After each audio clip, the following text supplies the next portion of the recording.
Hey guys, how are you? We're back to do a UFC 272 preview, giving our picks for this weekend's massive fights. Make sure to stick around to the end for the final predictions we placed. We are again joined by the very knowledgeable Angelo from BETU On Picks to give us his predictions to get some possible winners in this week's round of BetU Earn. Enjoy. Hey guys, we're back to preview UFC 272 this weekend, headlined by BMF Jorge Masvidal in Las Vegas, Nevada against Colby Covington. We have Angelo from BETU On Picks to preview the card, and we'll put on some predictions at the end. Angelo, how are you, mate? Doing well. How are you? I'm good, man. Let's just get right into it. These guys hate each other. There's no other way to put it.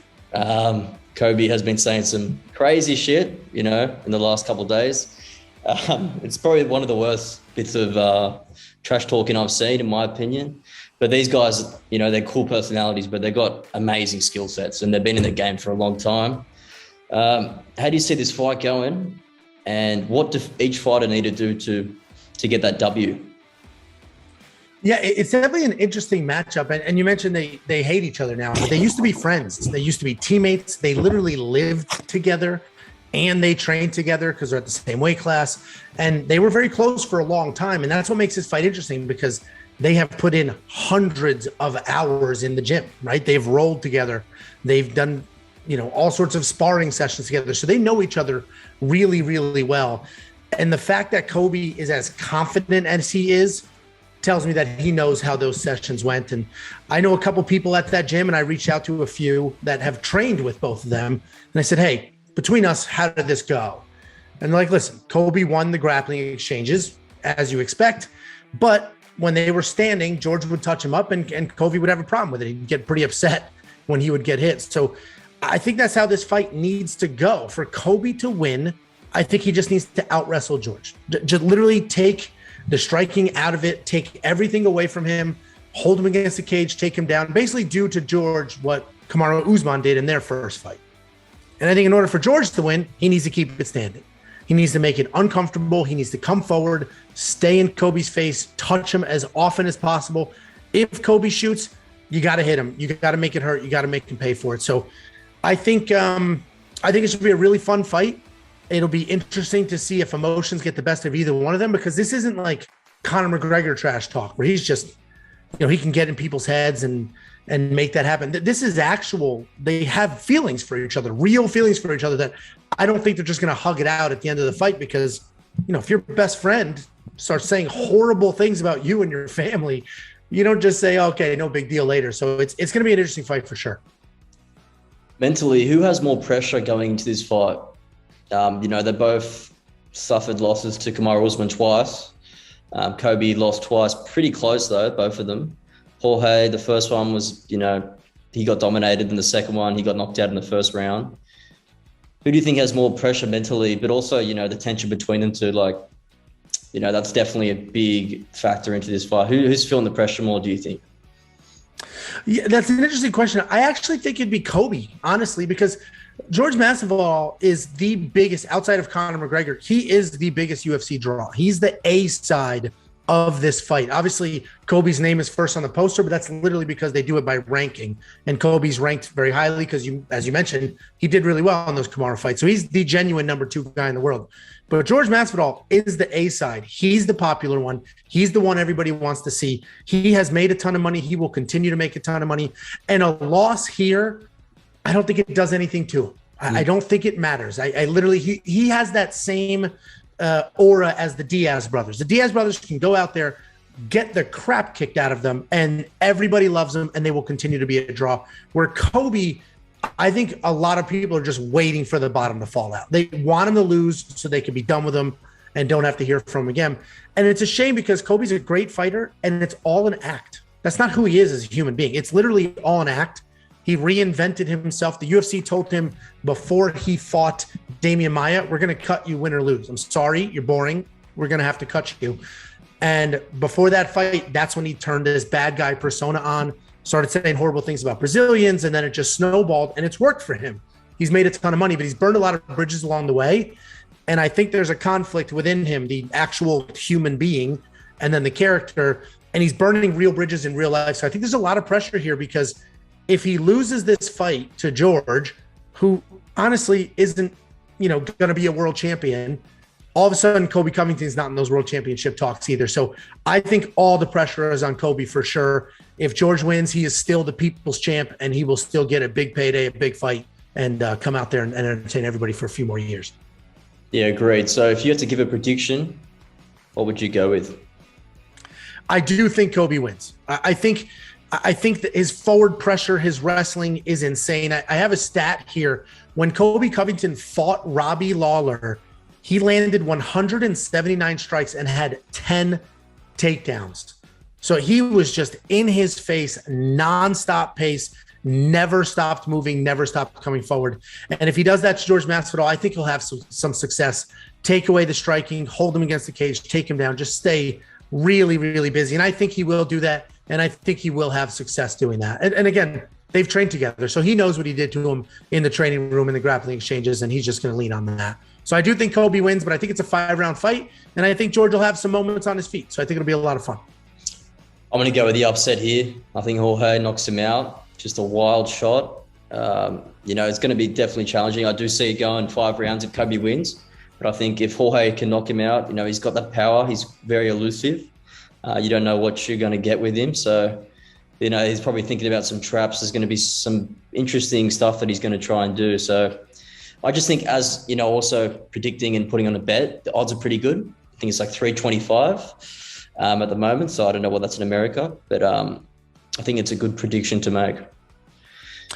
Yeah, definitely, especially with BetU, because it's, the BetU Play to Earn, it's risk-free. And Jorge Masvidal is very live. And like you said, you're getting good odds on him. You can almost triple your money, triple your play on Jorge Masvidal as an underdog. And, he's proven time and time again. Look what he did to Ben Askren. He was a massive underdog when he fought Ben Askren. And granted, that was a fluke, but it just shows you the pressure doesn't matter. He will come forward. He will do what he needs to do. So certainly if he stops a few of those takedowns, he is absolutely live for a knockout in that fight. So I'll be rooting for George all the way.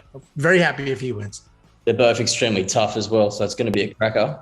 Co-main, it's been a bit interesting. So Dos Anjos, his opponent, Rafael Dos Anjos' opponent was meant to be Rafael Fiziev, and he's like a new kind of possible superstar, they're thinking, in the lightweight division. But he got COVID. So we have Renato Moicano, who's replacing him, and it's going to be a 5-round fight at 160 pounds. How do you see this fight going? Renato had a really good performance at UFC 271 against Hernandez. So it's going to be interesting. But I thought they were going to do Mitchell against Barboza. I thought they were going to do that as the co-main, but they're going ahead with Dos Anjos. Yeah, they kept Rafael Dos Anjos in the co-main event slot. I agree. I think Bryce Mitchell versus Edson Barboza should be the co-main. But either way, both these fights are good. And this is interesting because Rafael Dos Anjos is a grappler, right? That's how he started his career. That's what he is. But he's the former lightweight champion. He moved up to welterweight. He had some success there. And obviously, you have that amount of success. You've been around as long as he has. He's a very well-rounded guy. He was originally supposed to fight Rafael Fiziev, who is like a world champion caliber kickboxer. But now he's fighting Renato Moicano, who is an unbelievable ground specialist. He has phenomenal jiu-jitsu and good boxing. So I imagine Rafael Dos Anjos has been training for the last 6 months or so for a striker and wanted to take him down, wanted to get him to the ground, take away those tools on the feet. But now he's fighting Renato Moicano, and taking him to the ground is not necessarily something you want to be doing. So I actually think this is a tougher fight for Rafael Dos Anjos, only because there's not as clear of a path to victory as there was, with this previous opponent. This is short notice for Renato Moicano. You mentioned he just fought at UFC 271, which is only 3 weeks ago, I believe. So he should be in some kind of shape, but this is 5 full rounds, and Rafael Dos Anjos does have a full fight camp. So this is really tricky. I like Renato Moicano actually to win this fight. Rafael Dos Anjos has not fought in over a year. He's been plagued with injuries. Everybody, when they talk about last minute replacements, everybody focuses on, Renato Moicano, he's jumping into this last minute. He might not be in shape, but all of those same concerns and worries and changes are also on the other side. He's now fighting an entirely different opponent. So maybe his cardio will be there, but the game plan's out the window and he has to start from scratch. So I do like Renato Moicano. to win this fight. I think he's a more dangerous opponent. And I think, he's been streaking. You mentioned he looked great against Alexander Hernandez, and he absolutely did. Yeah, I agree. I think he's going to take the spotlight and move up those lightweight rankings after this fight. Okay, let's get into the third fight. Fan favorite and featherweight, Bryce Mitchell is up against UFC veteran and elite striker Edson Barboza. This is going to be a really cool matchup, stylistically. You obviously got Barboza, who's a veteran. He's fought Khabib, he's fought Gaethje, he's fought some absolute killers. He's gone down to featherweight because he wasn't getting that much success there. Against Bryce Mitchell, who's, he hasn't fought anyone that caliber yet, but, has shown great ground game. So it's going to be a big step up for Bryce Mitchell. But how do you see that fight going? This is another really fun fight. And this is an awesome card because there's no belt on the line anywhere, but almost every single one of these fights is a lot of fun. So as a fan, it doesn't matter if there's title implications. You can just sit down and really enjoy yourself. And this definitely could be fight of the night. As you mentioned, Edson Barboza is just a walking highlight reel. If you look at any of his fights, he has some of the most spectacular submissions, spectacular knockouts. He's good absolutely everywhere. And he's fighting Bryce Mitchell. And it's interesting because Edson Barboza is the better striker. Edson Barboza can win a grappling fight, at least jiu-jitsu wise. But Bryce Mitchell's such a dominant wrestler, nonstop wrestling. He almost is like a little Dagestani, right? If Bryce Mitchell's last name was Bryce Nurmagomedov, he would be like a minus 2,000 favorite. And that is how he fights. It's just he doesn't even pretend that he's trying to punch you in the face. He is just diving at legs, shooting those takedowns, and just trying to grapple nonstop. So you mentioned Bryce Mitchell hasn't really fought anybody yet. And he's just slowly stepping up that level of competition. This is a big step. It'll be a big test. And I hate to say it, but I do think Bryce Mitchell wins. But I just absolutely love Edson Barboza. And guys like that have put in the time, entertained us for years. You mentioned he fought Khabib. Khabib Nurmagomedov took him down 4 times. So you may say, all right, Khabib took down Edson Barboza 4 times. Bryce Mitchell should be able to do that too. But Khabib went 4 for 13. So only 4 out of 13 of his takedowns attempts were successful against Edson. So it's not the easiest game plan in the world for Bryce Mitchell to execute. And Edson Barboza will rely for a knockout the entire time. But I do think Bryce Mitchell will get it done. It's literally nonstop wrestling, and I think he'll be able to get that done. Yeah, possibly a submission. I think 3 rounds does benefit Edson Barboza. Just because, as we've seen it before, and he gets in those later rounds, he gets tired. Those fast twitch muscles they're not working the same. Those explosive kicks and punches, it doesn't feel right, and he starts to, staying flat-footed. But yeah, it's going to be that's mixed martial arts right there with those two. Just going to be who has a better game plan and who can pull it off. Okay, again, another fun fight. The second fight of the main event is welterweight Kevin Holland against Alex Oliveira. It's good to see Holland go down to welterweight. I think that's where he should be. This guy he's powerful. He's funny to watch. He talks a lot of shit. Against Oliveira, who's kind of just been this veteran journeyman, if I can say. It's going to be a good fight, though. How do you see that going? It's a ton of fun, that fight. And you say he talks a lot of shit. He does it in the middle of the fight. He's not doing it like Kobe does before. Yeah. Literally in the middle of the fight, he just starts talking to people. So he's a ton of fun to watch. And this is interesting. And he needed to move down to welterweight because Kevin Holland he's 2 of the 3 things, right? Mixed martial arts, standing, wrestling, and ground game. He has phenomenal striking. He has laser pinpoint accuracy. And actually, statistically, I think he is the most accurate middleweight in UFC history. So more accurate than Anderson Silva with his strikes. And he has power. On the ground, he's got very good jiu-jitsu, and he's really long, so he can have some success. But he has some of the worst wrestling I have ever seen any fighter at that level have ever. Like, you sneeze too hard, and Kevin Holland falls over. So he has put some time in. He's been training with some wrestlers. He's gone down to 170, and the UFC has given him a matchup in Alex Oliveira where he's probably not going to come out grapple heavy. So Kevin Holland should be able to showcase who he is and what he can do in this fight. But Alex Oliveira, you mentioned he's a journeyman, and journeyman's a good word because he has been around forever. He has fought the who's who. He's unbelievably athletic. He is very talented, but he just never was able to take that next step. He just couldn't beat those top 15 guys in the world, but he's right there within the top 20. He's always live. His leg kicks are phenomenal, and he's very well-rounded. He is a dangerous guy, but I think this is the UFC saying, okay, Kevin, we like you. The fans seem to like you. Let's see what you can actually do here. And he should be able to just, really entertain us, but have a pretty one-sided victory here against Alex Oliveira. Yeah, and I'm sure that weight cut to welterweight, he's probably had to be a lot more disciplined in this fight. And I see him winning in kind of devastating fashion and, starting to climb up that welterweight division and have some really exciting fights in the future. Okay, the first fight, we have to have a heavyweight fight on the UFC main events. We got Sergey Spivak against Greg Hardy. Both fighters are coming off from a knockout loss, I believe. How do you see these fights going with these large individuals? Yeah, this is like a throwback to the old school days of the UFC, right? This is grappler versus striker. It's that cut and dry. So Sergey Spivak is a grappler. So he's a big guy, but really he needs to get it to the ground to win, because Greg Hardy, he was an American football player for years. He got himself in a little bit of trouble. He was cut, and now he's in the UFC. And I say that because, as you imagine, he's a 1% athlete, right? Sergey Spivak is not necessarily a 1% athlete. He's worked hard, he's acquired skills, and he can go out there and perform. But Greg Hardy is literally an elite athlete, and everything he's ever done in his life, he's done well at. He's never the most technically sound fighter in the octagon, ever. But he has an 80% takedown defense, and he literally does it with just raw athleticism and power.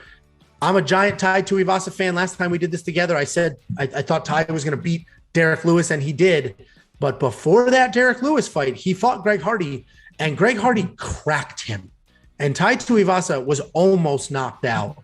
Derek Lewis couldn't even do that. So Greg Hardy hits like a truck. He's unbelievably athletic, and he has very good takedown defense. So this is a really tough fight for Sergey Spivak, because if he gets hit the way that Tai Tuivasa was hit, Sergey Spivak will go down. I do think Sergey wins this fight, only because I have to imagine we're not the only people here that recognize he needs to shoot and shoot immediately to win this fight. So I assume that's all he's been doing, and I think they will touch gloves. And maybe he'll throw 2 jabs and take a wrestling shot. We've seen Greg Hardy, once you actually do get him to the ground, it's hard to get him there, but once you get him there, he does not have much to offer. So I think Sergey avoids getting knocked out, gets it to the ground, and once they're down there, that's his world and he should win. But it's heavyweights, and these are a ton of fun to watch, because Greg Hardy, one punch could change the whole thing. Yeah, great, man. Let's just have a little quick look at the BetU odds for this week. Yeah, and as you pull that up, my favorite thing to do with BetU is I like to do 2 multis. Okay. I do 1 multi for favorites that I'm just positive they're going to hit, so I can get myself, accrue some more tokens throughout the week. And then I do one that it's a couple of underdogs that I think really have a chance, and I like to just split my money up that way. Yeah, cool. I'm going to do a multi. I'm going to use my 1% for the week. I'm going to go with Jorge. Got Jorge there, 360. I'm going to go with Renato Moicano, another underdog. I'm going to go with Bryce Mitchell, a favorite though. I'm going to go with Kevin Holland. And I'm going to go with Sergio in this one. This could absolutely hit. What's the payout on this? Because this could definitely hit. It's a multi there. So there's a single in the multi-pick slip. I'm going to go 20.08 here. And I got 540 shoe tokens I could possibly win. So that looks pretty good. Just putting on predictions for free. So place it, confirm. Well, I mean, and listen, that's honestly not that's not crazy. That's not like, hey, it's risk-free. Let me just throw something up. That could hit. Especially the first 4 fights. I have all those picks, and I'm almost positive those first 4 hit. The George one will be a nail biter, but that's an awesome payout for a parlay or a multi, as you call it, that could definitely cash. Yeah, much agreed. It's going to be an exciting week. Can't wait to watch the fights. Good to talk to you, Angelo. All the best. Yeah, good to see you. Thanks for having me on, and good luck with that parlay. I'll be watching. I might place one that looks very similar to that.